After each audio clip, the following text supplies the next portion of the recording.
हरे कृष्ण सांग माने मु विश्वजिता। कौन आपणकर हस्बैंड किंबा आपणकर बॉयफ्रेंड ए सब डेट रे जन्म होइछंती कि? जदि कौनसी व्यक्ति ए सब डेट रे जन्म होई थाए ताहले सी निजर गर्लफ्रेंड हो किंबा निज वाइफ कर बहुत किछि कथा को ध्यान दे न थांती। एमानकर गोटे जिदिया स्वभाव रही थाए जो थे से भावती कि एमाने जहा कहउचंती ताहा ही ठीक।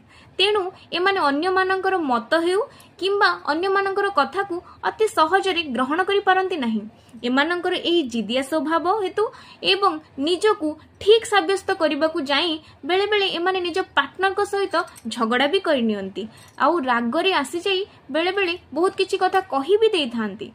एथिपाई भी एमानंकु परे पश्चाताप हुए किंबा अनुताप भी करंती।